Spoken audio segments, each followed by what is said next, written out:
présente du fin fond de Limoilou, le Geek contre-attaque avec Éric Lajoie, Simon Boucher et à la mise en onde, le légendaire Mikey J. Alors nous sommes le samedi 7 décembre et bienvenue à cette nouvelle édition des Geeks contre-attaque, cette fois-ci avec le trio original, c'est-à-dire moi-même à l'animation Éric Lajoie, à la co-animation Simon Boucher, salut Mister. Bonjour tout le monde, comment allez-vous? Et à la mise en onde, Mikey G, alias Michel Gauthier, alias lui là. Bonjour à vous.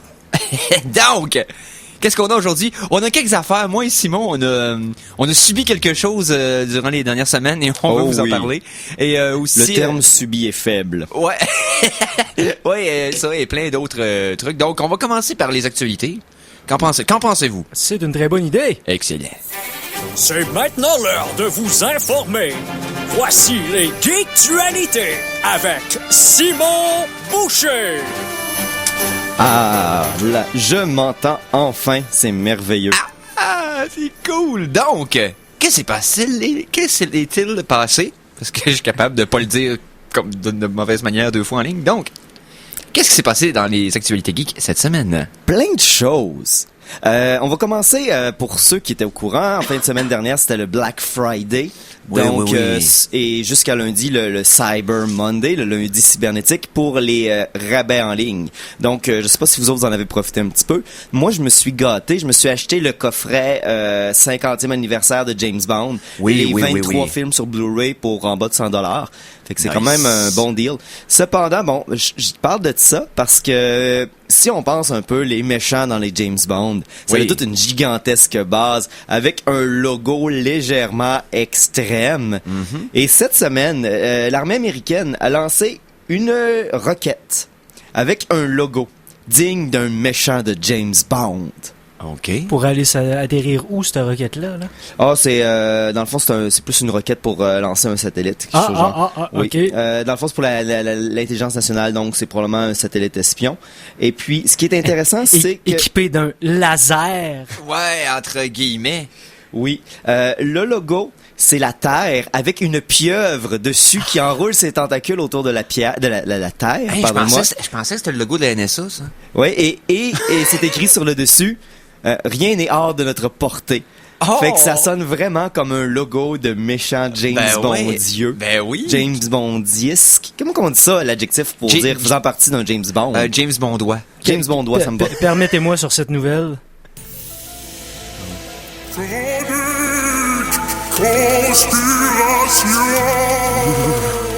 Ça y est.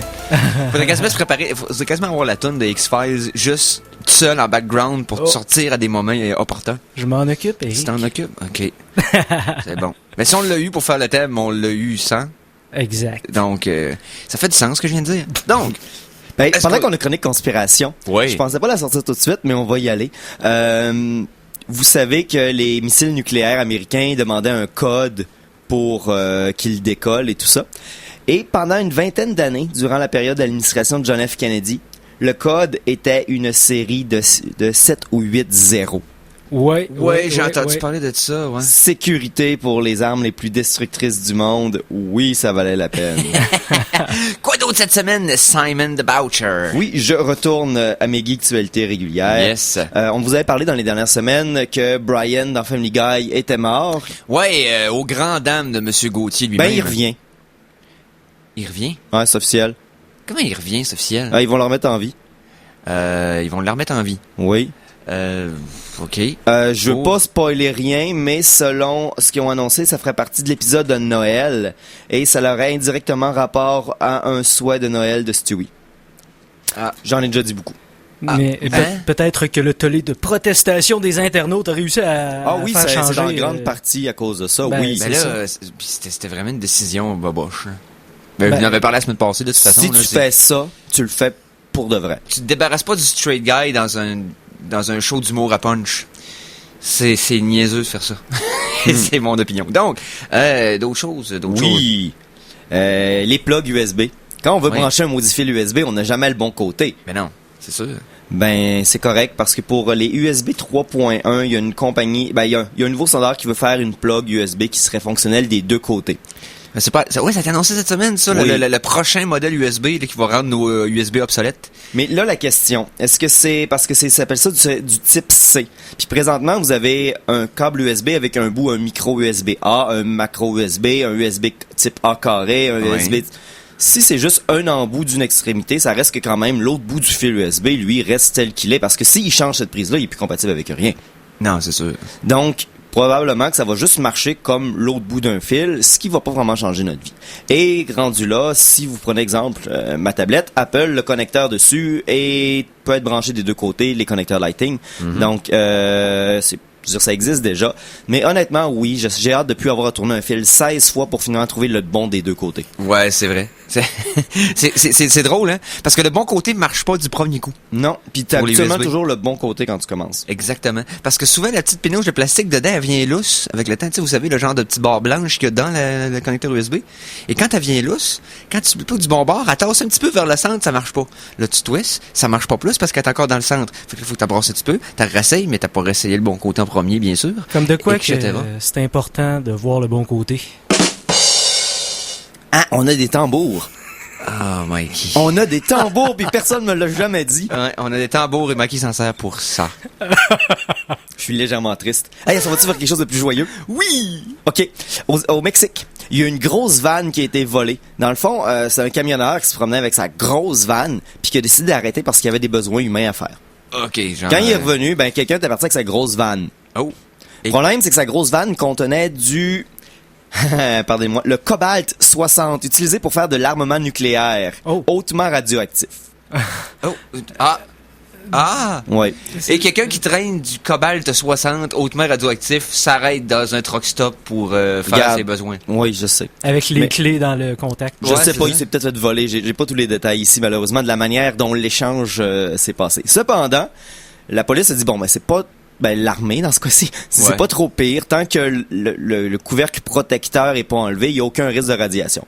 Ils ont retrouvé le camion, plus tard, dans une zone non habitée, avec le couvercle de sécurité défait, malheureusement. Donc, ici, on appelle ça le karma. Le voleur va mourir dans les 2 prochains jours.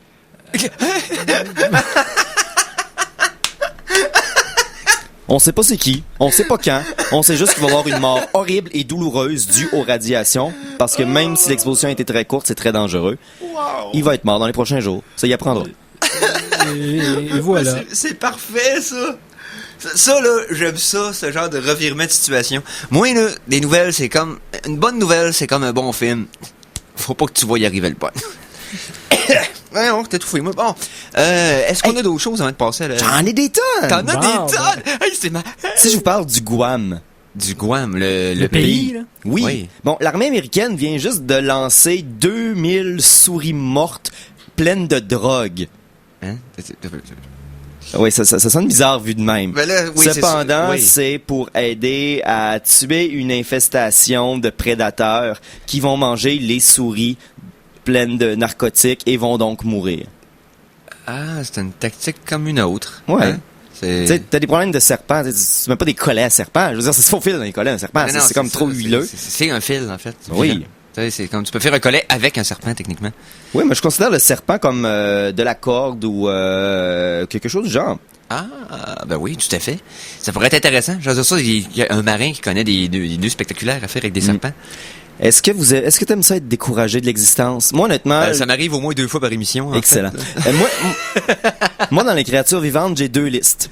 Oh! J'ai la liste des créatures cool, puis la liste des créatures qu'il va falloir éliminer bientôt parce qu'ils ont commencé à utiliser des outils, donc dans une certaine période de temps, ils vont nous détruire. OK, ouais, je comprends. C'est Bon. sûr, faut pas qu'on se fasse dépasser dans Exactement. les Donc, le jour que j'ai ma chance, je détruis tous les dauphins. les dauphins. Ouais. Les otaries, il y a plein d'animaux comme ça. Ils sont capables d'utiliser des outils, les dauphins. Ouais, à la limite, s'ils se développent un pouce, on est fait. Ça, c'est autre chose. Ouais. Ben là, Mais- c'est parce qu'il n'y a pas de bras pour le mettre. Parce que le pouce est dans le front, ça les aidera pas Non, mais bien. après leur Après le nageoire. nageoire, ben oui, il y a des doigts atrophiés à l'intérieur de la nageoire qui font une seule. Bon, peu importe. Moi, je veux qu'on aille au crocodile. Au crocodile. Certains types de crocodiles d'Amérique du Nord ainsi que d'autres d'Asie ont été aperçus en utilisant des outils. Là, vous allez vous dire, comment qu'un crocodile va pas utiliser un marteau avec ces genres de petites pattes maladroites Ben courtes? là, Là? c'est C'est comme un T-Rex qui jouerait de la flûte, serait pas capable. Ben non, c'est ça. Mais cependant, c'est quelque chose de beaucoup plus intelligent. Il se promène dans l'eau avec le haut du nez qui fait juste légèrement dépasser et avant d'aller dans l'eau, il met sur le bout de son nez des branches. Et les oiseaux viennent chercher les branches pour faire leur nid. Et ceux qui l'ont pas entendu, j'ai clapiqué des mains, je peux leur faire et voilà, le crocodile avale sauvagement les oiseaux. Ainsi que les branches, mais ça, c'est pas important. Bien rendu là, c'est un crocodile, il s'en fout. Là. Ouais, c'est ça. Fait que, Bon, ben j'ai appris aujourd'hui que les crocodiles mangent des branches. oui. Mais qu'ils utilisent des outils, j'imagine que c'est plus important, là. Mais ils mangent des branches, tu sais. Ils domineront bientôt le monde. L'estomac plein de bois. Ouais. Ça, je vais garder ça. On voulait faire une chronique cinéma, hein? Ouais, on va faire ça. On va garder faire une demi-heure cinéma, en fait. Je vais garder ça dans la pour plus deuxième tard dans ce demi-heure. cas-là. Oh oui, bon, vous avez peut-être entendu parler en fin de semaine, Amazon veulent partir un nouveau service de livraison dans un futur très lointain. À la FedEx, puis Rollator, etc. Oui, mais c'est de la livraison en 30 minutes dans les zones urbaines. 30 minutes. Oui, en Oh, utilisant des drones à 4 hélices. Les petits quadri-hélicoptères. Oh, OK, tu te ferais livrer par hélicoptère téléguidé Drones. des drones, Des petits colis. ce que tu commandes sur Des Internet. petits colis, genre des livres, des médicaments, des explosifs. Ça va prendre à peu près 5 Wow. ans avant que... Là, présentement, Jeff Bezos, le CEO d'Amazon, il a dit, bon, présentement, c'est impossible parce que, on n'a pas la technologie complète, Ouais. quoi qu'elle avancerait rapidement, et c'est surtout des questions de politique. Fait que probablement qu'il a annoncé ça plusieurs 5-6 ans d'avance pour que, justement, la politique sur les drones privés, justement, pas les drones Ouais. militaires, puisse commencer à à discuter au Congrès américain. Ouais, c'est et ça. puis que pour qu'une compagnie grosse et puissante comme Amazon dise, nous, en passant, on veut que les drones puissent être utilisés par les entreprises pour le travail, ben, je pense qu'ils veulent mettre leur poids tout de suite dans les discussions avant même qu'elles commencent. C'est-tu moi où l'espace aérien pourrait être occupé de façon ridicule? On n'aura c'est ça? plus de place pour nos autos volantes. Dans 5 ans, on a nos autos volantes. Là, je veux dire, c'est sûr. Ça fait juste 70 ans qu'ils nous les annoncent. Moi, je crois que dans 5 ans, on va enfin les avoir. Ouais, ça serait souhaitable, mais en même temps... Mais il n'y aura plus de place. Au Je lieu sais. d'avoir des mouches dans ton windshield, tu vas avoir des drones qui vont transporter genre des médicaments contre une maladie quelconque ou ben Des Daniel Steele. il y a rien de pire. Oh non, j'ai encore un Daniel Seal dans mon pare-brise par les wipers. Il y a de l'huile partout, maudit drone qui s'est écrasé. Non, mais c'est...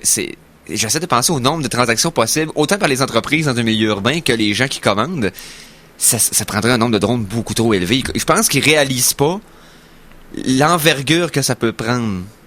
C'est beaucoup trop, j'imagine. Quelle sorte d'aérogare ça prendrait de drones pour qu'ils puissent aller... Hey, là, Mais c'est t'as-tu vu huge. des photos des entrepôts d'Amazon? Non? C'est gigantesque. gigantesque. Ah ouais? C'est... OK.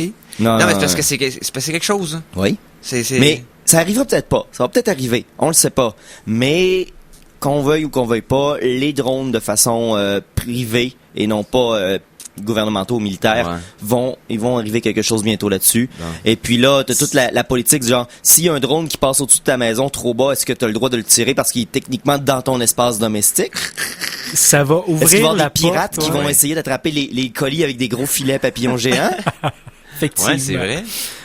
Et puis, bon... Et puis, sans compter les boss de Wall Street qui vont vouloir se suicider en bas de le building à 15 étages, ils vont avoir beaucoup de difficultés à atteindre le sol. Ben oui, je comprends. Ils vont se faire ramasser par des drôles puis ramener en haut. Ben, c'est ça. C'est plein de facteurs auxquels il faut penser. Ben oui, tout à fait.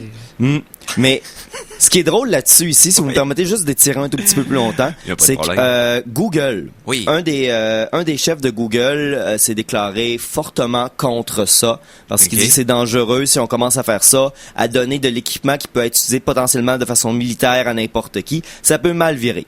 Cependant, ici on parle de Google qui sont en train de développer vraiment des autos sans conducteur. Regarde ici, il y a Et une que hypocrisie. Google a une map virtuelle, de 3D virtuellement de toute la planète habitée. Quasiment. Et que ce... C'est vrai, là. Pardonnez-moi juste, je voulais faire une transition. Bon, chez Google, il y a un des exécutifs qui s'appelait Andy Rubin, qui était l'ancienne personne qui s'occupait justement d'Android, le système d'exploitation pour les téléphones et puis toutes ces choses-là que tout le monde connaît très bien, et qui, il y a quelques mois, a été retiré puis quelqu'un d'autre a pris sa place. On Ok. se demandait bien qu'est-ce qu'il allait faire. On lui a donné des projets semi-secrets à l'intérieur de la compagnie et ils ont été annoncés. Andy Robin, chez Google, a quitté le département Android pour commencer un département d'Android. Ah ouais? On parle de robots, là. Oui, il a laissé les téléphones pour... Les téléphones avec un nom de robot pour faire des vrais robots. Ouais, c'est ça. Pour vrai, là. Ouais. Pour vrai, là. Oui, on sait pas ce que ça va donner. Google, division Android, des drones vont survoler nos espaces aériens, ça s'en vient bien. Pour nous faire tomber des pubs. Et là, vu basé que- à propos des choses qu'on a commandées par les drones d'Amazon. Mais ce qui est drôle, c'est que les drones d'Amazon puis Google, c'est des compétiteurs. Fait que probablement que les robots, les Google bots vont comme Se battre poursuivre les contre drones les d'Amazon. Amazon. Ça va être On a une ridicule. guerre de robots qui s'en vient dans les prochains mois, là. Prochaines années, disons. Honnêtement, le futur va être délicieux ou complètement apocalyptique. Imaginez-vous donc une guerre de robots avec cette musique-là. Oh yes. Mais de toute façon, on peut imaginer n'importe quoi avec cette musique-là. Ah, c'est vrai, ouais. Ah, Ouais, c'est la tune de guerre, là. Ah, ça, ok, non. Mais C'est moins parlant spectaculaire. de musique, Ouais? ouais. Ok, ben, Ouais. ok. Allez-y. La chanson de la semaine. OK, alors, cette semaine, Oh oui. on n'a pas eu le temps de trouver de quoi, parce qu'on était un peu dernière minute, mais par contre, on va vous faire jouer un autre extrait, parce qu'on l'aime bien, parce que Eric le touché. parce que moi, je l'ai oui, il m'a touché en retour, en passant. Oh, OK, c'était consensuel des deux côtés. C'était Il y mutuel. avait du consentement. Oh, Wow. oui, tout à fait. Et c'est ça. Donc, Monsieur François Pérusse lui-même, de son album du Peuple, tome 9, on va écouter Code Conscience. c'est ça? Effectivement. C'est Ouais. ce qui avait été discuté. Ouais, c'est ça, parfait. On écoute Code Conscience et on vous revient dans les minutes qui vont suivre, les secondes qui vont suivre la musique. Là. Au geek contre-attaque. Yes! Merci. Je vais vous chanter un cas de conscience que j'ai. Merci. Puis, en tout cas, c'est ça. Merci. Cours d'école, secondaire 2. Monique Chabot et Linda Maheu. Près de mon neige placote. Puis moi, fouille-moi niaiseux. Je me penche pour m'en faire une mode de neige. Puis là, j'ai ça des mains. Puis je pense à rien. Je me dis que si rien ça a des oreilles, ça doit sciller à matin. Mon bras est parti sans plus d'avis, je l'aurais même pas prédit. Puis je la lance. Voilà qui a transformé ma vie parce que j'ai pitché une motte d'en face à Monique Chabot. Oh oui monsieur, moi j'ai pitché une motte. Ben le straight dread carré dans le milieu de la face, c'était toute une garnotte. Je visais un autre spot, mais je pas bébé hot. Quand elle a reçu est tombée, ben elle a même perdu une botte. Oui j'ai pitché une motte d'en face à Monique Chabot.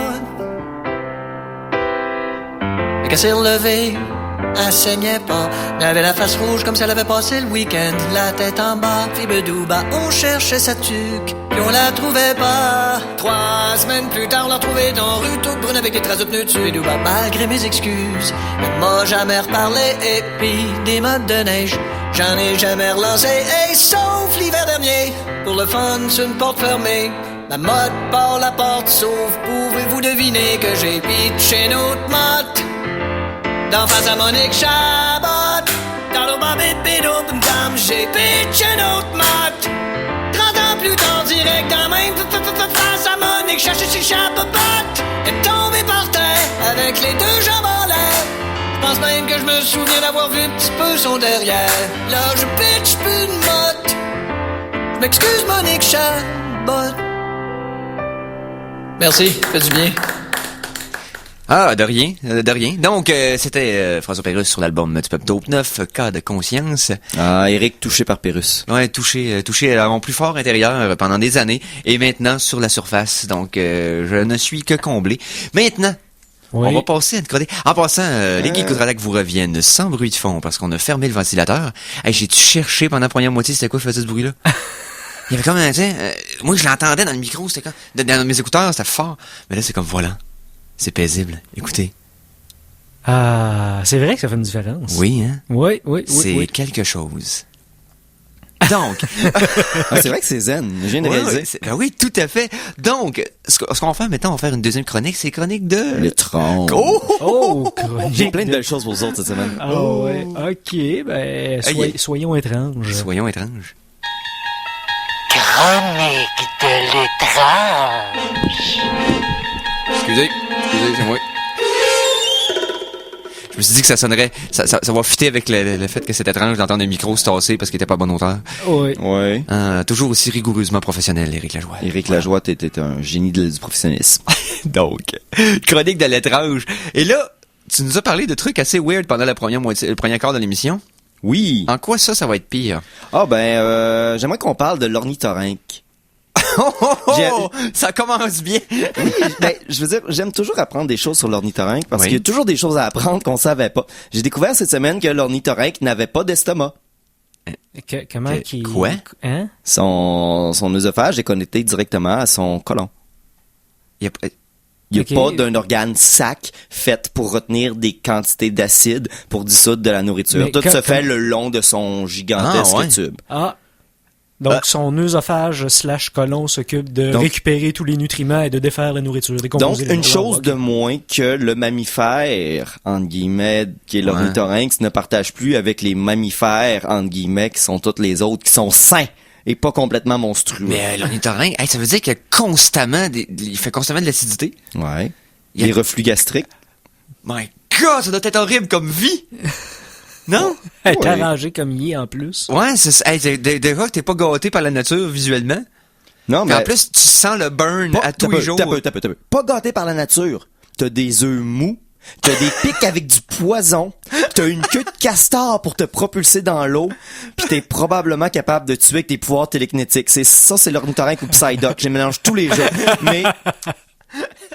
Non, tu niaises pas avec l'ornithorynque. C'est bon, c'est comme ça. J'en mets 2 dans ta chambre demain matin, là. T'es mort. T'as des genres de gros œufs gluants accrochés partout sur les murs. D'ailleurs, les ornithorynques, faut pas les nourrir après minuit ou les mouiller. Oui, aussi, c'est vrai. Oui. OK, dans ce cas, je mélange peut-être d'animal. Je m'attaquerai pas aux ornithorynques à ta présence. Je suis désolé, c'était une des seules, je le referai plus. Oui, bon. Voilà. Ensuite. J'aimerais ça qu'on parle un petit peu peut-être d'économie. D'économie? Oui. Chronique de l'étrange, économie. Oui. L'Angleterre vient de faire un deal de 45 millions de livres britanniques avec la Chine pour exporter, bien sûr, dans l'Angleterre vers la Chine, un simple produit. Oui. Et ici, on parle de 45 millions de livres britanniques de sperme de cochon. Oui, il y a eu un silence après que j'avais dit sperme de cochon en ondes. Excusez-moi. Mais oui, effectivement. Donc, après ce... Semence porcine. Oui, bon. C'est ça qu'il faut dire. OK. Avec ce deal, la Chine, qui est un pays qui est un très grand consommateur de porc, parce que c'est une viande facile et pas chère à produire, et ils n'ont pas probablement toute la réglementation par rapport à leur fiente, qui complique la vie ici et partout dans les pays civilisés. Je dis pas que la Chine n'est pas civilisée. Non. Cependant, oui, donc l'Angleterre va exporter son viandu de bacon. Et ça, pour une quantité de 45 millions de livres britanniques. Oh, c'est tout que... Ouais, c'est... Hey, sais-tu que ce bateau-là, faudrait pas que le gars se le fasse voler pendant qu'il est aux toilettes? Hein? Ouais. Il faut pas non plus tomber dans les bassins de transport. C'est-tu haute mer radioactif aussi, ça? Je sais pas, mais... Si, mettons, tu le rouvres pendant que tu peux-tu mourir 2 jours après, ou? Ah, mais je sais pas, mais honnêtement, tant qu'ils font plus attention que la madame qui avait dans l'autobus hier, tu sais, les autobus du RTC, ça brasse quand même un peu, surtout les métrobus. Oui. Puis juste avant un arrêt, j'ai vu une madame ouvrir un réceptacle plein de yogourt. En plus un peu liquide, mais qui était plein au rebord. Puis j'ai vu le yogourt tanguer des 2 bords, puis essayer de sortir des deux côtés suite à l'arrêt brusque du conducteur. Et j'ai vraiment eu peur que la madame soit complètement éclaboussée au visage de yogourt nature. Ce qui m'aurait fait penser à cette nouvelle. Oui, tout à fait. On a une image tout de suite en tête. Oui, une, ou même plusieurs. Peut-être même un gif animé pour les geeks à l'écoute. Donc, ça. As-tu d'autres choses? Oui. On a fait des études sur des mouches. On sait que ça s'applique sur les mouches. Fait qu'il reste à voir si ça s'applique sur les humains. Moi, je croirais que oui. Mais on a des preuves scientifiques, il y a des papiers qui disent que la frustration sexuelle réduit la longévité des mouches. La frustration sexuelle chez les mouches réduise leur espérance de vie. OK, donc, si ils ont pas... Oui, les activités reliées, bien sûr, à la sexualité libèrent des hormones et le fait de ne pas libérer ces hormones peuvent causer des stress à l'intérieur des systèmes du cerveau et ainsi contribuer à réduire ton espérance de vie. Donc, ça marche chez les mouches. Est-ce que ça marche sur les humains? Ça reste à voir. Simon, tu viens de me fournir la meilleure phrase ever pour cruiser. Sauve ma vie. Ou prolonge ma vie. Hey, non, mais c'est sérieusement. OK. C'est scientifiquement fascinant. Ben, en même temps, là, tu dis que ça affecte les mouches, ça veut pas dire que ça affecte l'être humain, mais en même temps, tu sais, j'ai connu plein de monde qui ont probablement subi beaucoup de frustration sexuelle dans leur vie, puis ça serait pas grave si le vie en serait écourté, pour être honnête. Donc, ça donne pas des êtres tout le temps plaisants à côtoyer. Je sais pas si... Bon. Maintenant qu'on a parlé de... si vous avez les mêmes expériences que moi. J'en ai une dernière, là, juste pour profiter de surfer le malaise qu'il y a présentement en studio. OK. J'ai parlé de frustration sexuelle. Oui. J'ai parlé de 45 milliards de livres sterling de sperme de cochon. Oui. J'aimerais maintenant parler d'un papier qui a été fait par un généticien, un mathématicien et puis un autre généticien, de l'Université de Georgie. Ils rentrent d'un bar, puis là, il arrive de quoi, là? Non, qui ont sorti un papier et qui déclarent que, selon leurs recherches, l'être humain serait un hybride du chimpanzé et du cochon. Ben, ça me surprend ça a été prouvé presque faux, pas. Mais je veux dire, il y a quand même des gens qui ont sorti un papier qui disait que oui, l'être humain vient... Oui, je veux dire, on peut penser que oui, à cause que les organes partage dépassent. Vraiment beaucoup d'ADN avec les deux espèces. Tout à fait. Donc, il y a beaucoup de greffes qui se font sur des cochons pour ensuite... de parties du cochon qui pourraient être transférées à l'être humain puis que les greffes seraient comme compatibles. Mais pourquoi est-ce que la viande de nos fesses n'est pas aussi délicieuse? Mais voilà, c'est parce qu'on n'est pas vraiment du non, du c'est cochon. ça a été prouvé que c'était pas... Non, mais il y a quand même des gens qui ont pris du temps personnel et des recherches et de l'argent. Et des fonds publics. Pour essayer de prouver que nous sommes des hybrides de chimpanzés cochons. C'est bon. D'après moi, le 45 milliards de livres sterling de matériel génétique sert à probablement faire de nouvelles tentatives. Imprégner des madames chimpanzés. Exact. Oh, nice. Avec des poires à biscuits. Oui. Ouais. Donc, tout à fait. Hey, qu'est-ce qu'on ferait pas pour aller passer 2 jours dans un laboratoire, hein? Sur ce... On va aller à la pause, je pense, pour nous laisser le temps de nous purifier l'esprit. Oui, parce qu'il s'est passé beaucoup de choses entre mes deux oreilles pendant ces 15 minutes. Donc, on vous revient après cette page de publicité et avec une belle grosse chronique enflée et toute pleine de nouvelles de cinéma. J'ai vraiment hâte. Moi aussi. À plus tard. C'est tellement le fun, pas de fan. CKRL. Économisez 15% à chaque fois que vous faites un achat au pub Le Dorsey au 65 rue de Buade. La carte de membre de CKRL, c'est pratico-pratique. Le 28 novembre dernier se tenait la 6e édition du gala de CKRL. Voici les gagnants des différentes catégories pour 2013. Meilleure émission recrue, les bouquins d'abord. Meilleure promotion du français, univers francophone du lundi et du mercredi par Suzanne Castonguay. Meilleure émission rock, Mezzanine. Meilleure émission racine, rue d'Auteuil. Meilleure émission musique spécialisée, 100% dynamite. Meilleur magazine, 8e continent. Personnalité radio votée par les pairs, Gilles Chaumel. Choix du public, prescription punk rock. Bénévole de l'année, Michel Gauthier. Bravo à tous les lauréats.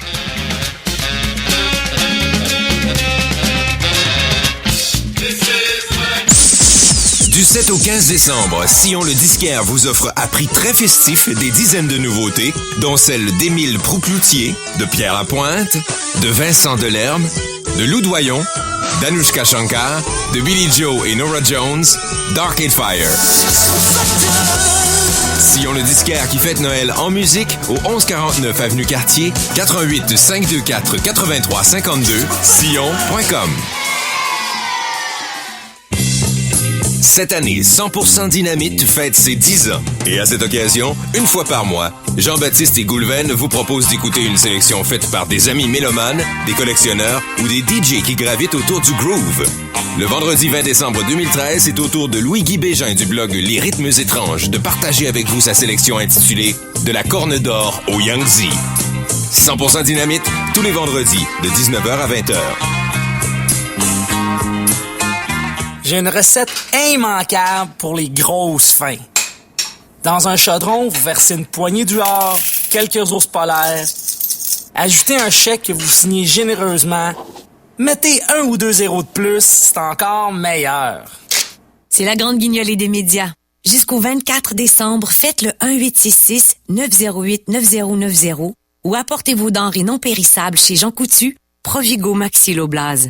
Donnez, les besoins sont Au prochain grands. tirage du nouveau Loto 649, il y a un billet parmi tous les billets qui va valoir $1 million garanti. Et ça, c'est en plus du gros lot qui est évalué à 19 Présentement, millions. c'est le Volksfest chez Rinfraie Volkswagen à Lévis. C'est le meilleur temps pour changer de voiture. Et Rinfraie Volkswagen est prêt plus que jamais. Vous connaissez déjà les bas prix sur la Jetta. C'est pas juste une berline allemande de qualité supérieure. C'est le véhicule le plus abordable de sa catégorie. Pour un véhicule à bon prix, faites affaire avec Rinfraie Volkswagen à Lévis pendant le Volksfest. Rinfraie Volkswagen, 5355 Boulevard de la Rive-Sud à Lévis ou 24 heures sur 24 à rinfraivw.ca.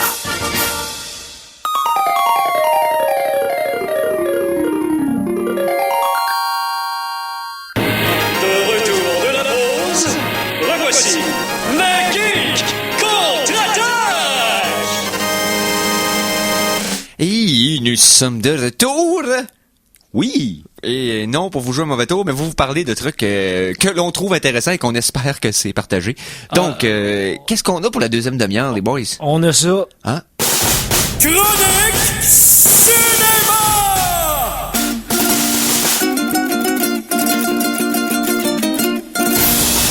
Ukulélé, c'est une petite guitare, c'est une petite guitare, ukulélé. On fait plus jamais ça. Non. C'est fini. Donc, chronique cinéma, et on en a une belle fournie pour vous parce que, tout d'abord, est sorti cette semaine quelque chose dont j'avais pas une attente énorme, mais que là, après avoir vu la bande-annonce, je suis comme, wow, c'est sérieux. Je crois que je sais de quoi tu parles, je suis Oui, pas sûr. est sortie la bande-annonce officielle cette semaine, disponible sur toutes les plateformes. Moi, je l'ai vu sur mon PlayStation 2, en passant. On parle ici de mon PlayStation autobiographie. 3, PlayStation 3, pardon. Ouais, c'était YouTube, son PlayStation 2, je dis que t'as installé des choses illégales. Ouais, non, il est sur mon PlayStation 3, voilà. Et c'est donc la bande-annonce de Amazing Spider-Man 2. Exactement. Qui est sortie cette semaine. Et oui, j'ai vu ça aussi. Juste les 15 premières secondes, le poil me levait ses bras. La façon qu'il starte la bande-annonce, c'est comme, enfin, c'est comme ça. Ça me rappelait le jeu vidéo Spider-Man 2. Le feeling quand on jouait, puis quand tu commençais à web-slinger, vous avez joué à ça? Oui. Qui est le meilleur et seul vrai jeu de Spider-Man qui a existé. Tu tombes en chute libre d'une hauteur incommensurable. Le feeling. Juste le rush d'adrénaline qui arrive, et tu ressens ça dans la bande-annonce. Au début, c'est...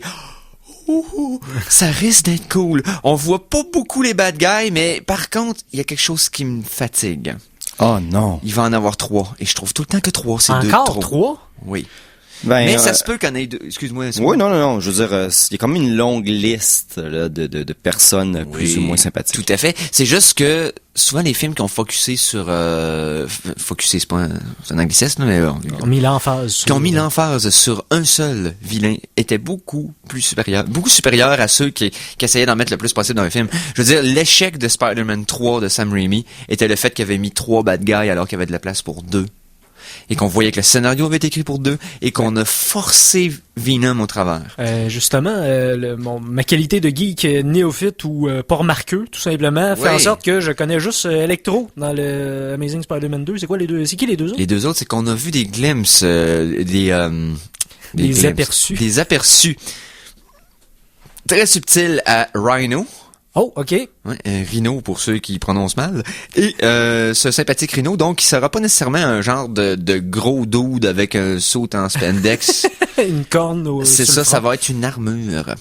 Et moi, c'est pas tant l'armure que j'ai hâte de voir, mais l'acteur qui va jouer Rhino, qui se trouve être Paul Giamatti, he can't do no wrong. Ça, c'est sûr. C'est sûr. Et l'autre, on va avoir probablement, je sais pas s'il va être un main villain, ça va être un des principaux bad guys. Voyons, il y a pas de principaux méchants. Principaux méchants, man, ça fait tellement chochotte. En tout cas, antagoniste. OK, ben, voilà. Oui, voilà. S'il sera fallait que je revienne en studio pour régler votre situation. Alors, un des principaux antagonistes serait le Green Goblin ou le Hobgoblin ou un Goblin anyway, puisque là on va voir Norman Osborn dans le deuxième. On a entendu parler de Norman Osborn dans le premier film.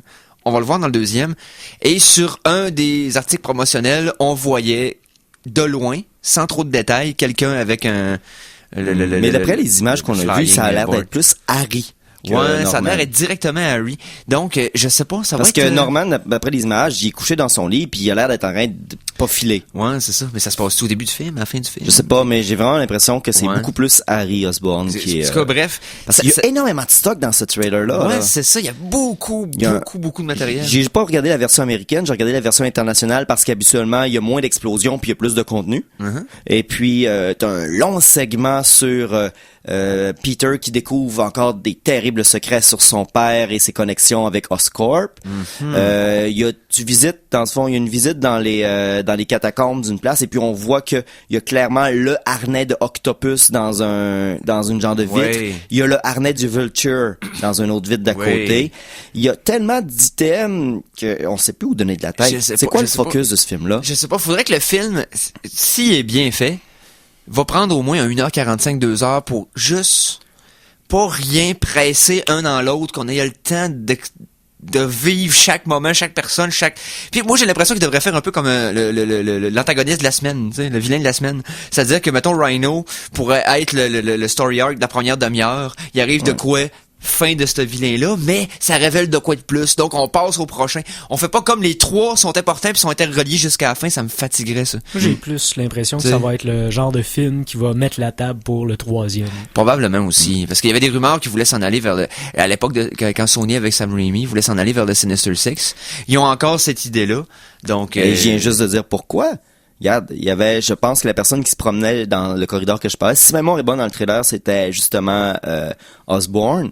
Et qu'est-ce qu'on voyait? Harnais du Vulture, harnais d'Octopus. Ouais. Et ça commence à faire 3 de 6. Ouais, ça. Sans compter que à la fin de Amazing Spider-Man 1, pour ceux qui l'ont vu.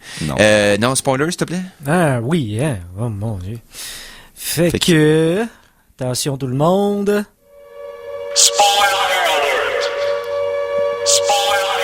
Donc, ceux qui n'ont pas vu Amazing Spider-Man 1... Mettez-vous les doigts dans le nez puis criez la la la très fort. Ou les oreilles, je sais plus. Ouf. Un des deux. Lui qui sert à respirer. Ouais, c'est ça. Qui entend le son. Exactement. C'est le même orifice. Donc, l'orifice qui donne au cou, là. Dans le fond, il sort du cou, là. La il y a un trou. Oui, c'est ça. Bon, voilà. Donc, à la fin du générique de Amazing Spider-Man... Ils vont manger des falafels? Non, c'est pas tout à fait ça qui arrive. C'est pas le même film. C'est qu'on voit... voyons si je me souviens bien, c'est... Ah oui, l'homme mystérieux. Ouais, c'est ça. On voit l'homme mystérieux qui arrive dans la cellule du Lizard et qui explique que là, il fait partie de peut-être d'un plan machiavélique plus grand que lui, puis qui...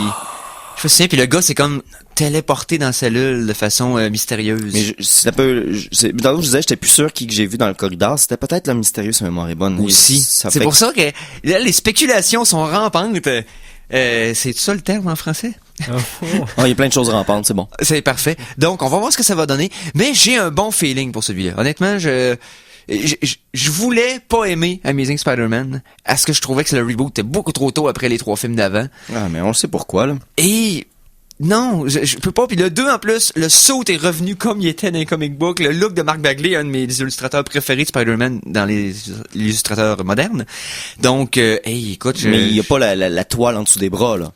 Je sais pas, je pense que oui. Non? La toile en dessous non, ça c'était dans le temps de... Ouais, mais justement, s'il y a pas la toile en dessous des bras, là. C'est John Romita Senior qui dessinait comme ça à l'époque. Oui, mais reste que il y a le look Bagley, donc moi je suis in. Donc on va donner un coup d'œil à ça. Donc, ça c'était l'introduction de notre chronique cinéma. Amazing Spider-Man 2, on regarde ça dans les prochaines semaines, on vous en donne des nouvelles. Bien sûr, ça sort en mai 2014. J'aurais peut-être 2-3 petites choses cinéma avant qu'on embarque sur le deuxième gros morceau. Ok, t'as des 2 petites nouvelles avant qu'on embarque dans la viande, là. Oui. C'est bon, vas-y. Donc on embarque dans la viande. T'as très mal dit des choses. Il y a quelques mois, bon, on en a tous parlé. Disney a acheté, les droits de Star Wars, puis prend les droits de Lucasfilm. Oui, tout à fait. Ça reste que là, ils viennent officiellement d'aller chercher les derniers droits qu'ils avaient besoin par Paramount, et ils ont donc 100% les droits pour les prochains Indiana Jones. Ainsi que la bibliothèque des vieux, là. Non, les droits de distribution des anciens, des 3 premiers, pardonnez-moi ce lapsus-là. Ouais, les 3 premiers. Ouais, il y a juste 3 films d'Indiana Jones. Exactement. C'est Paramount qui garde le droit de faire de l'argent en revendant les DVD $10 de plus que les autres films. Mais, donc, Disney a pris les droits pour produire les prochains. Il y avait des rumeurs que Harrison Ford allait être ramené. Est-ce qu'ils vont faire un reboot? Est-ce qu'ils vont faire une rumeur intéressante? Peut-être quelque chose à la James Bond. Que l'acteur change, mais qu'il n'a pas vraiment besoin de raison parce que juste qu'il était rendu trop vieux. Tu sais, James Bond, Connery est parti pour être remplacé par quelqu'un d'autre. Pas besoin de l'expliquer dans le film. C'est pas un reboot, c'est une continuité sans avoir à poser de questions. Tant qu'elle sait pas nous forcer qu'Indiana Jones nous présente le prochain qui va être son successeur. Ouais, tu sais, s'il sort de Shia LaBeouf, là, non. Il y a pas de film de Shia LaBeouf, Indiana Jones avec Shia LaBeouf dedans. Non, c'est un exemple. À cause des Transformers de Michael Bay, t'inquiète. S'il était populaire pendant un certain temps, ce serait plate qu'il l'utilise lui. C'est un exemple. Je pense pas. Je veux dire, Shia LaBeouf dans un film d'Indiana Jones, c'est complètement stupide. Ça ferait weird. Hein? Finalement, Disney va avoir l'entièreté du contrôle de toute la pop culture. Hey, mais imaginez ceux qui ont joué à ça, Kingdom Hearts. Bon, c'est un RPG de Square Enix avec des personnages de Disney. Fait que tu te bats avec une épée en clé, avec Wolverine, Spider-Man, et puis Indiana Jones. Oui, sans compter contre Darth Vader. Contre Darth Vader, parce que là, puis peut-être toutes les Incredibles de Pixar, peut-être, imagine-toi, là, t'as comme l'Empire Disney possède dans un RPG d'action. La possibilité d'un crossover monstrueux dans le média qu'ils veulent. T'sais, on est des années-lumière en haut de X-Men versus Marvel ou des choses comme ça. Là, on parle de quelque chose de vraiment, vraiment big. Honnêtement, je voudrais juste que quelqu'un refasse les 101 Dalmatiens puis qu'il mette Darth Vader comme le méchant. Oui, Cruella avec des pouvoirs Sith. Oui! Les chiens, au début, étaient tout blancs puis ils utilisaient son électricité pour brûler des taches noires dessus. C'est comme ça. Bon, ok, je pense que c'est juste moi. Ouais. Bon. Sinon, moi, je suis un gros fan des films des frères Coen. Oui, ben oui. D'ailleurs, c'était quoi le dernier? C'est juste pour annoncer qu'ils ont un nouveau en production et ça va être un film à l'époque romaine. OK. Hein? Oui. Un film d'époque? Un film des frères Coen à l'époque romaine antique. Nice. Ça risque d'être très intéressant. Donc, gardez vos tentacules à l'écoute. Ben, moi j'ai hâte de voir ça. Je suis curieux. Maintenant, une petite nouvelle triste. Petite nouvelle triste? OK, on va y aller. Ouais, ils ont fait des recherches. Ils sont informés aux grands studios, aux entreprises des archives. Environ 70% des films muets américains ont été disparus. Soit qui ont été détruits, qui ont été perdus, ils ont été endommagés. C'est ça. Donc, pas loin des 3/4 des films muets d'époque originaux ont été complètement disparus pour toujours. C'est quand même triste. Ben là, c'est ça, parce que c'est une partie de l'histoire, pareil. La faute à qui, ça? C'est de la faute à tout le monde. Je veux dire, il y a beaucoup de films qui ont été... ils ont eu la difficulté à garder les Doctor Who des années 50.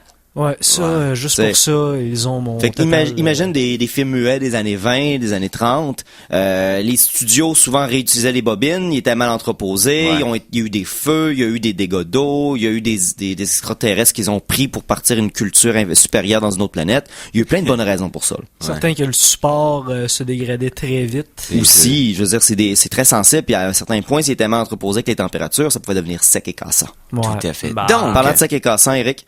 Oui. Non, c'est pas vrai. Je voulais parler d'Harrison Ford. C'est-à-dire? Sec et cassant. Mais il est rendu vieux. Mais c'est sa nouvelle. Non, la nouvelle, il va avoir une vente avant qu'on parte en pause musicale, il va avoir une vente aux enchères pour un accessoire de film. Et un accessoire légendaire, bien sûr. Ici, on parle du blaster de Han Solo. Vous pourriez donc acheter la réplique utilisée dans les films par Han Solo pour être son pistolet laser, celui qui s'est servi pour tirer en premier. Oui, tout à fait. Bon. Et à date, les enchères pour ce pistolet purement décoratif les prix commencent probablement autour de 200-300 000 $. Alors, si vous savez ça dans vos poches, après avoir dépensé une fortune il y a quelques mois pour acheter la version $1 million de Saints Row de Ford, si vous reste un peu de change, vous pouvez acheter le puis me le donner. Solo. Je mettrais ça dans ma chambre. Là. Oui, tout à fait. Oui. Donc, ben c'est parfait, on va passer en pause musicale parce qu'il faut se garder du temps pour la chronique. Oui, moi j'ai fini de toute façon. Fait que, musicale, c'est oui. La chanson de la semaine 2! Et j'ai aucune idée c'est quoi. Simon, qu'est-ce que la chanson de la semaine 2 J'ai cette semaine? sélectionné quelque chose avec grand soin sur un coin de table. OK. Ici, j'ai décidé d'y aller avec un meme, un mémé. Une joke internet. Oui. Donc, ceux qui connaissent ces temps-ci, pas mal à la mode, surtout au travail, on en parle beaucoup, c'est Dog, D-O-G-E. Okay. C'est comme un chien attardé qui dit so fantastic, wow, much fun. Bon, il parle attardé un petit peu. Bon, peu importe. Okay. C'est Monsieur Weeble qui a fait d'excellentes chansons, qui fait juste un petit thème musical rapide avec le mot dog répété ad vitam aeternam. Ça dure 2 minutes, c'est sympathique. Donc, Dog de Mr. Weeble. C'est parfait. C'est parti.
Pour ceux qui ont reconnu le style, c'était le même gars qui nous a fait Badgers Mushroom. OK. Oui, on est dans les grands classiques ici. Donc, ouais, Monsieur Weeble avec Dodge. Est-ce que c'est lui qui fait My Marvelous Breadfish? Non, mais il y a eu Amazing Horse, qui était très populaire aussi, okay. Qui était une métaphore sur les parties des chevaux. Donc, voilà, oui. Éric, tu voulais nous parler de quelque chose de beaucoup plus pertinent que moi qui parle de petites vidéos Internet. Oui, tout à fait. Disons terminer l'émission cette semaine avec une critique de film genre... Hautaine? Ouais, hautaine, pas tant. Oui, plus 20 ans en retard sur l'original, mais on a vu quelque chose... On a été On va spectateur. remercier notre pyrologue pour commencer, monsieur Philippe Jacques. Oui, le pyrologue Philippe Jacques, bien sûr. Il nous a amené un disque avec un film qui n'est jamais sorti au cinéma. Non. Oh! On a écouté quelque chose qui n'est jamais sorti directement en DVD non plus. Non plus. Qui n'est jamais sorti. Qui n'est jamais sorti tout court parce qu'il n'avait pas été fait pour être vu. Donc, c'est un film qui est resté dans le garde-robe. Copie de contrebande? On veut pas savoir d'où elle vient. On veut pas savoir d'où elle vient parce que... coffre de pirate? Ça vient d'Internet, donc ça vient d'Internet. De quelle façon que ça vient d'Internet, je suppose. Si ça existe, c'est sur Internet. C'est sûr. Bon.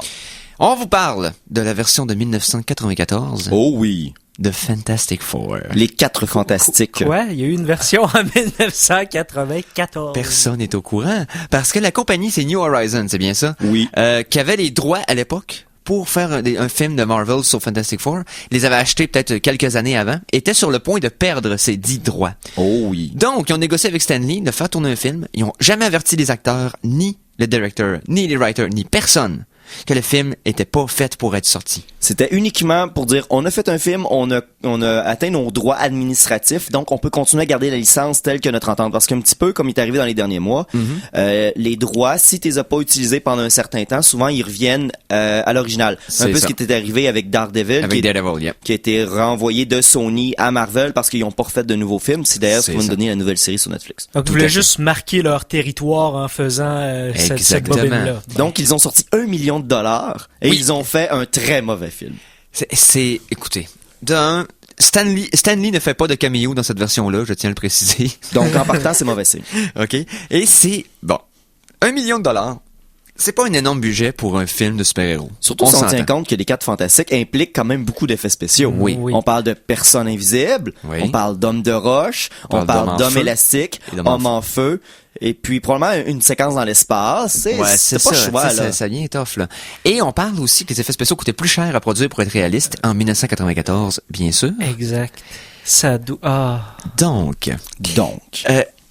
Le 1h30 que le film dure, j'aimerais vous dire qu'il passe vite, mais... On peut vous leur faire un petit synopsis rapide. Oui, on va faire un petit synopsis rapide. Ce qui arrive, c'est Dr. Richard et son ami Victor, dont le nom de famille n'est jamais prononcé avant qu'il devienne méchant, fabriquent un appareil pour tenter d'absorber les radiations cosmiques d'un phénomène spatial qui arrive. Le phénomène s'appelle le...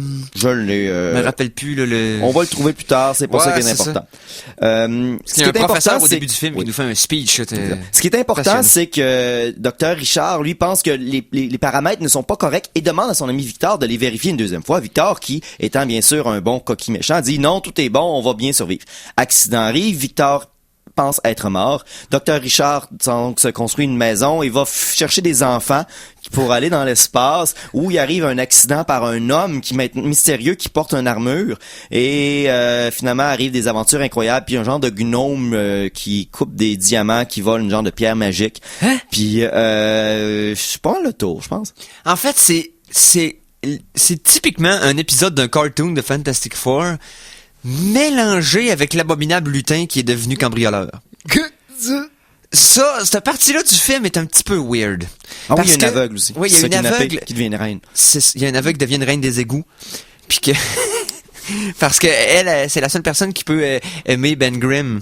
Parce qu'il est devenu la chose, puis il est comme plus beau, tu sais. Mais tu sais, une sculptatrice. Une sculptoise. Sculptoise, voilà. Elle est de sculpte. Exactement. Ouais. Elle a des pouvoirs occultes. Et elle est habituée de toucher des formes de pierre, donc elle doit avoir un plaisir incroyable à toucher ces formes de pierre. Puis on réalise que, dans le fond, Ben Grimm, quand il devient The Thing à cause des radiations, qui en pensait le costume? Incroyable. On reparle des costumes plus tard, mais vraiment, là, c'est surprenant. Parce qu'ici, c'est la technologie des Ninja Turtles. Là. Oui, du film des Teenage Mutant Ninja Turtles de l'époque. Animatronique. Oui, tout à fait, là, le visage qui bouge à plein d'endroits.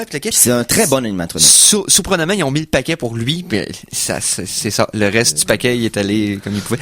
Mais, donc, Ben Grimm, c'est permanent. Tu sais, Reed Richards, une grosse partie de l'histoire des deux personnages, c'est qu'il essaie de le faire revenir humain, puis il est pas capable. Ouais. C'est son grand échec de sa carrière d'avoir détruit son ami de cette manière-là. Alors que dans le film, il arrive quelque chose de particulier qui le ramène humain, momentanément. Les sentiments humains. Ouais. Fait que Ben Grimm est environ l'équivalent de Hulk de Pierre dans ce film-là. C'est ça. Et là, la fille, elle dit ouais, mais je l'aime, et pouf, il redevient humain, puis là, il se fait chasser des égouts, puis là, ça rechoque, et il redevient en pierre, puis il revient plus jamais. C'est pas spécifié s'il va pouvoir revenir humain ou pas. C'est pas important. C'est pas important. Donc, les costumes. OK. Je dois dire que moi, quand j'écoutais le film, j'étais avec Simon, et j'étais agréablement surpris pendant une bonne partie du film pour une raison. Les costumes, comparés à plein de films de super-héros qui existent, sont hyper fidèles au matériel source. Okay. Spandex. C'est ça l'affaire. Ben, c'est le fun. Le défaut, c'est que c'est hyper trop fidèle au matériel source. Ça a de l'air à des cosplays.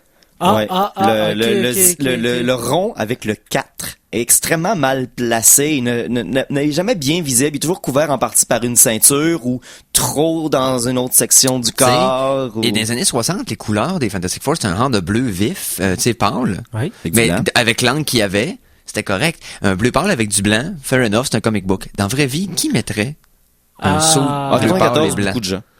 Ben, en 94, ça a l'air que oui, là. Mais c'est Dr. Doom, l'armure est identique.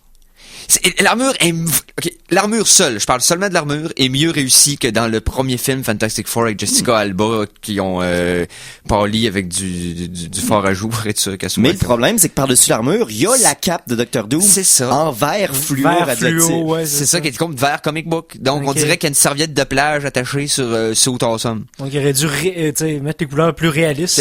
On se plaint souvent, c'est comme ils mettent ça trop sombre, ils enlèvent les couleurs. Puis pour mettre ça réaliste et gritty, mais des fois, c'est une bonne Dick chose. Tracy puis Fantastic Four, c'est pas toute la même affaire, on s'entend, là? Non, ben c'est ça. Ouais. Mais reste que tu vois que l'intention était là d'être fidèle au matériel source. Il y a quelques petites affaires qui étaient sur le point de bien réussir. Et là où ça se gâte, et c'est pas quand Ben Grimm redevient humain parce que quelqu'un l'aime. Non, c'est pas là. On a passé par-dessus. On a passé par-dessus parce qu'il est arrivé d'autres choses après. C'est que là, il arrive un combat. À la fin. Oui, entre Doom et ses sbires, qui portent tous le sac de poubelle de façon tout à fait, je veux dire, convenable. Et quand le combat commence, et là on voit les effets spéciaux qu'ils ont utilisés pour nous montrer les pouvoirs de nos Je tiens à sympathiques. spécifier que jusqu'au début de ce point-ci du film, tous les effets spéciaux, genre des électricités, des rayons, c'est tout du dessin animé. Là. Ouais, un c'est peu ça, comme on faisait beaucoup à l'époque. C'est ça qu'on dessinait sur le Ouais, sur le la film. pellicule. Ok. Mais là, rendu à un certain point, ce n'est plus le cas. C'est plus le cas. Mais ça, c'est le clou. Parce que The Thing, quand la chose dit « It's clobbering time Ouais. en anglais, parce qu'il n'y a pas de version française du film, il n'a jamais existé, au lieu de le voir se battre, l'écran se met à spinner comme dans les vieux Batman, puis tout le monde est à terre. Ok, wow. Parce que probablement que le dude dans le saut n'était pas capable de faire des mouvements suffisamment, fait qu'il est juste capable de faire des de se tasser vraiment weird, puis de heurter par accident des gens autour de lui. Donc le saut était vraiment, il lookait correct, mais il était pas capable de bouger. Next, la femme invisible. Oh oui. Elle découvre qu'elle est invisible, puis elle réalise comment elle est invisible, sauf que le fait qu'elle est invisible fait en sorte qu'elle aussi se téléporte. Là, c'est-à-dire que là, quelqu'un essaie de la frapper, elle devient visible et là, il passe dans le bar parce qu'elle est rendue déjà en arrière. Sauf que le fait d'être invisible, techniquement, fait pas en sorte que t'as une super rapidité, là. Non. On fait juste pas la voir. Fait que si je te rentre une épée dans ton corps, tu deviens invisible, ben t'as encore une épée dans ton corps, c'est juste qu'on voit plus que t'as une épée dans ton corps. On voit pas que t'es mort, mais t'es mort. c'est ça. Mais elle, c'est pas ça. Ça doit pas être facile d'identifier un cadavre quand elle meurt, elle. C'est sûr. Et en plus, elle découvre qu'elle peut faire des force fields for no apparent reason. Et aucune raison de même. Elle découvre qu'elle peut en faire. Et pour une autre raison qui est pas dans les comic books tout le temps, là, ben pas jamais en fait. Le 3/4 du temps qu'on la voit invisible, c'est juste le bas du corps. Fait qu'on voit comme le haut du corps dans le vide. Qui fait, mon Dieu, je suis invisible. Non, on le voit à moitié de la voiture. On dirait une météorologue qui a mis la mauvaise couleur de linge une journée qu'elle est rentrée. Finalement, combien de fantastiques Rapidement. Human Torch. On oublie d'en parler. OK. Tout le long du film, il fait qu'un petit peu de feu avec ses mains. C'est ça. Et là, à la fin, on le voit tout en flammes. Parce que le laser du Dr. Doom s'en va vers New York. On parle d'un laser qui va à la vitesse de la lumière. C'est ça. Donc, Human Torch fait une course avec le laser. Et ça, dans un CGI flamboyant de médiocrité. C'est incroyable. Et je vous laisse écouter le film ou écouter d'extrait juste pour savoir de quelle façon il dispose du laser. Oui. Tout ce que j'ai à dire, c'est que vu que le film n'a jamais sorti, c'est pas du vol. Non, pas du tout. Et c'est la façon la plus virile et ridicule de disposer d'un laser de l'univers, et ça a fait notre soirée. Donc, Fantastic Four, on donne combien de quoi, tu dis? Combien de fantastiques? Moi, je donne 4 déceptions sur 5. Ouais, ok, 4 fantastiques sur 5. Okay. Moi, j'ai aimé pour les mauvaises raisons, puis lui, il a haï pour les bonnes. Fait que, voilà, donc, hey, c'est déjà tout, donc, oui. Merci d'avoir été là, merci Simon. Ça fait toujours plaisir. Mais on remercie le ventilateur d'avoir fait un bruit de fond pour les 15 premières minutes. On remercie Mikey à la mise en onde. Toujours un plaisir, on s'en reparle la semaine prochaine. Oui, qu'est-ce qui suit l'émission présentement? Ça sera tout feu, tout flamme. C'est parfait. Oui. Oh, quel concept. Ok, on dit à la semaine prochaine. Salut les geeks.